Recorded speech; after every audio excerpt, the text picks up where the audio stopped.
High everybody, I am dietitian Deblina Karmakar. নিউট্রিশনসে আপনাদেরকে আরো একবার ওয়েলকাম জানাই।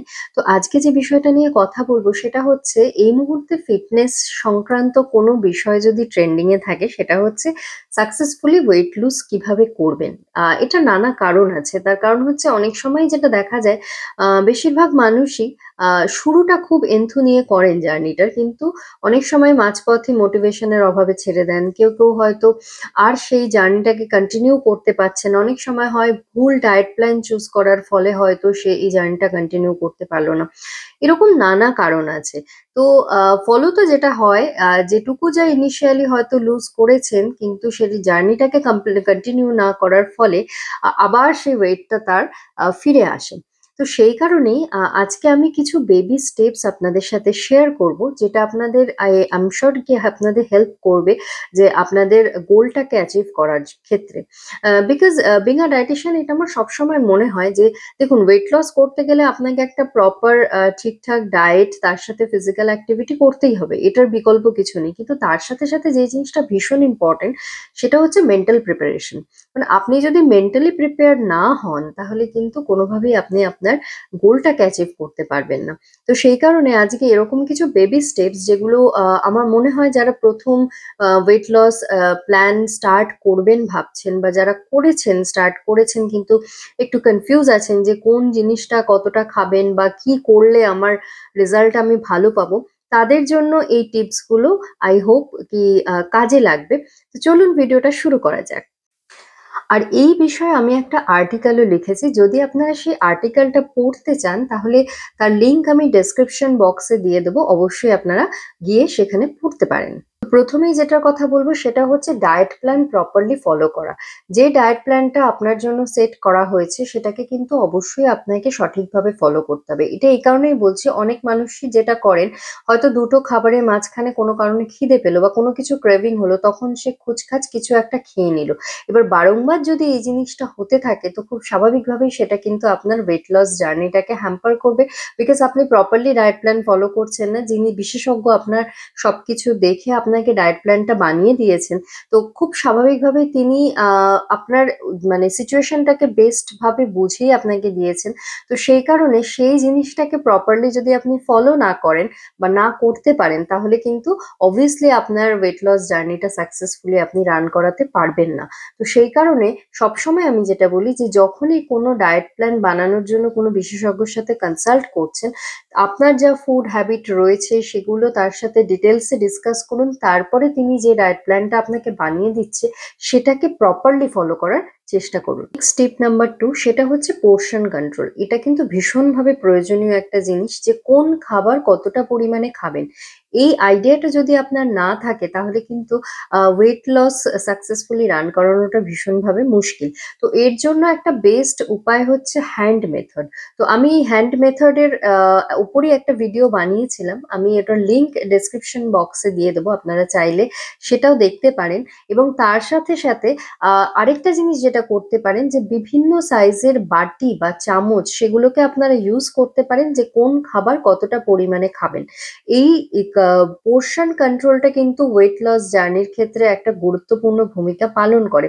কারণ এটা অলরেডি স্টাডিতে দেখা গেছে, যদি আপনি লার্জ অ্যামাউন্ট অফ ফুড নিয়ে কখনো বসছেন তো সেখানে কিন্তু ওভার ইট করার একটা টেন্ডেন্সি সব সময় থেকে থাকে। তো সেই কারণে আপনি কতটা পরিমাণ খাবেন সেটাকে কিন্তু সবসময় ফিক্স রাখতে হবে এবং সেই জিনিসটাকে কন্টিনিউ করতে হবে। তো সেই জন্য খাবারের ক্ষেত্রে পোর্শন কন্ট্রোল করাটা it's very important. Tip number 3, সেটা হচ্ছে খাবার যখন খাবেন তখন খুব ভালো করে সময় নিয়ে চিবিয়ে চিবিয়ে ভালো করে খাবেন।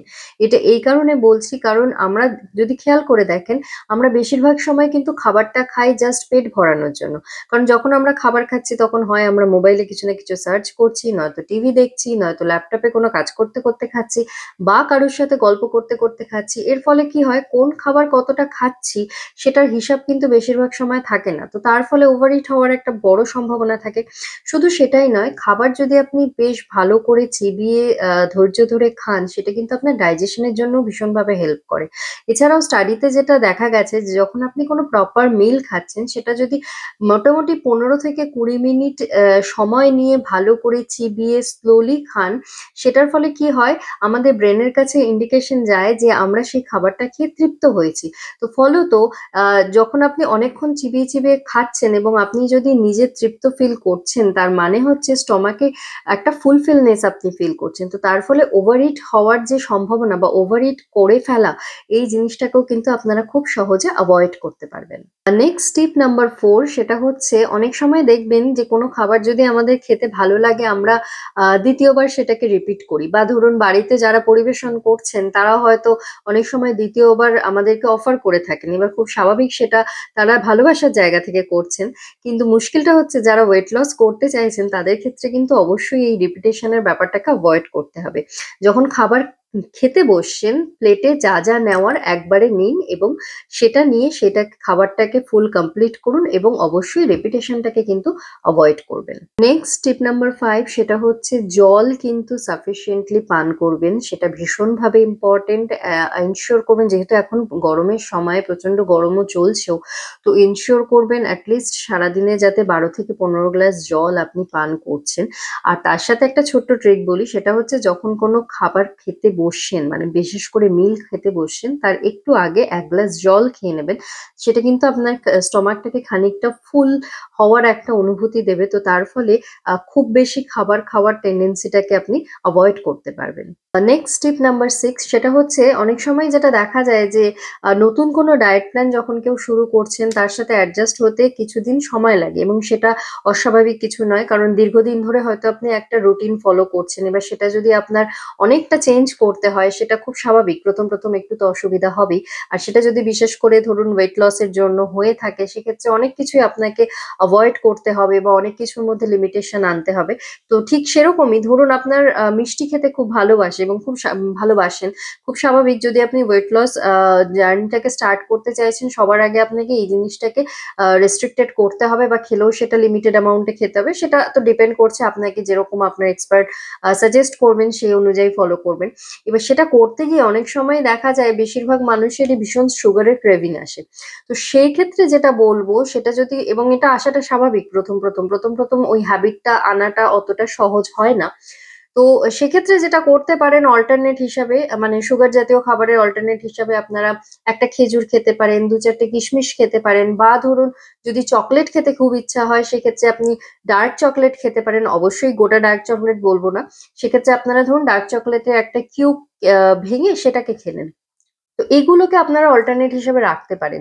তবে তার মানে এটা বলছি না যে যখনই ক্রেভিং আসছে তখনই আপনি বারংবার সেই জিনিসটা খাচ্ছেন। কারণ ইভেনচুয়ালি আপনাকে মাথায় রাখতে হবে যে এই সুগারের ক্রেভিং এলে সেটাকে আপনাকে কন্ট্রোল করতে হবে। নাহলে কিন্তু আপনি আপনার জার্নিটাকে সাকসেসফুলি রান করাতে পারবেন না। কিন্তু হ্যাঁ, শুরুর দিকে হয়তো এই জিনিসগুলোর সাথে অ্যাকাস্টমড হতে একটু সময় লাগতে পারে। তখন আপনারা এই অল্টারনেট জিনিসগুলোকে চুজ করতে পারেন, বা সেরকম হলে অবভিয়াসলি আপনি যে বিশেষজ্ঞর সাথে কনসাল্ট করে ডায়েট প্ল্যান নিচ্ছেন, তার কাছ থেকেও এই সাজেশনটা নিতে পারেন যে এরকম হলে সেক্ষেত্রে আপনি কি করবেন। কিন্তু ইভেনচুয়ালি আপনাকে মাথায় রাখতে হবে যে সুগার জাতীয় খাবারকে কিন্তু অবশ্যই আপনাকে কন্ট্রোল করতে হবে, তবে গিয়ে কিন্তু আপনার ওয়েট লস জার্নিটা সাকসেসফুল হবে।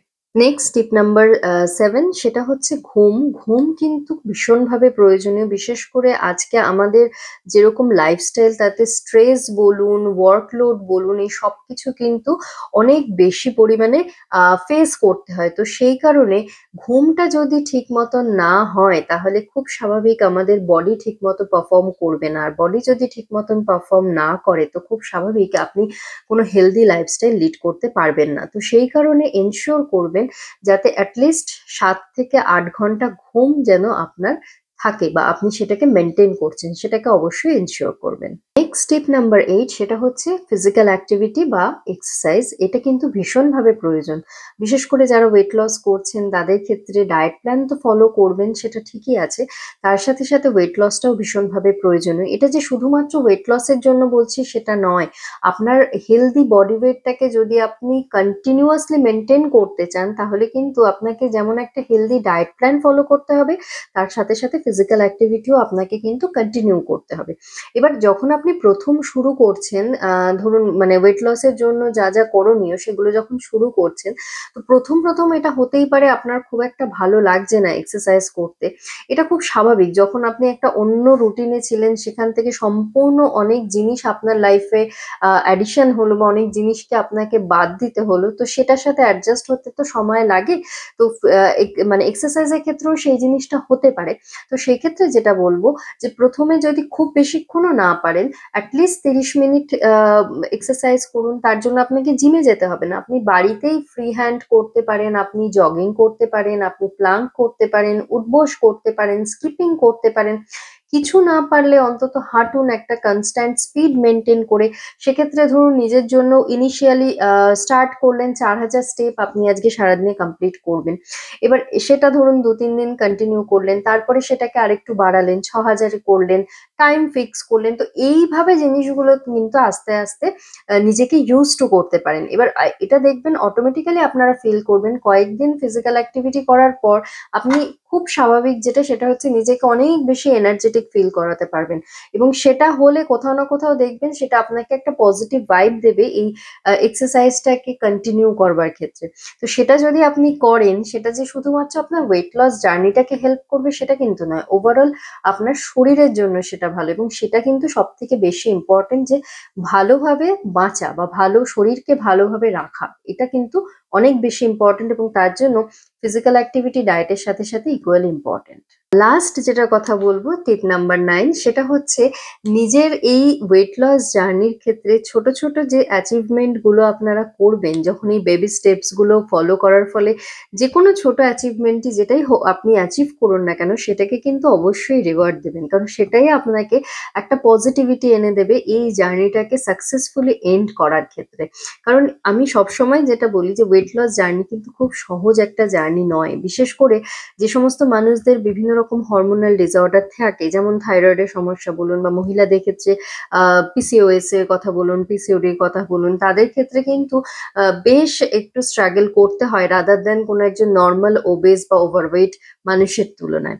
তো সেই কারণেই এটা তো একটা লং, মানে কি বলবো, মানে লং টার্ম জার্নি বলা চলে এটাকে। তো সেক্ষেত্রে আপনার মোটিভেশনটাকে ঠিক রাখাটা ভীষণভাবে ইম্পর্টেন্ট এবং তার জন্য পজিটিভ থাকাটা ভীষণভাবে প্রয়োজনীয়।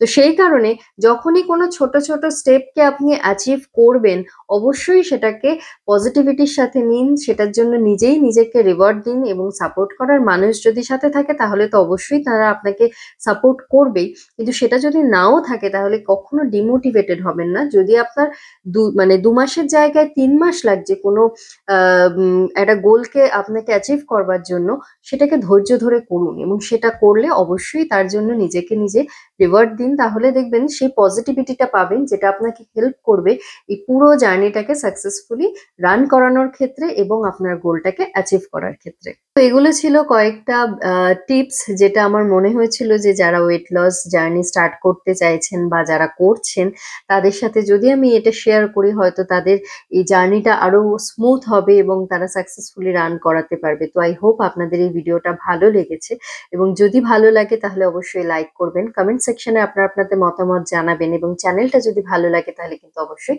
সাবস্ক্রাইব করবেন। So thank you very much আপনাদের প্রত্যেকের অ্যাটেনশন দেওয়ার জন্য। ভালো থাকুন, সুস্থ থাকুন, বাই।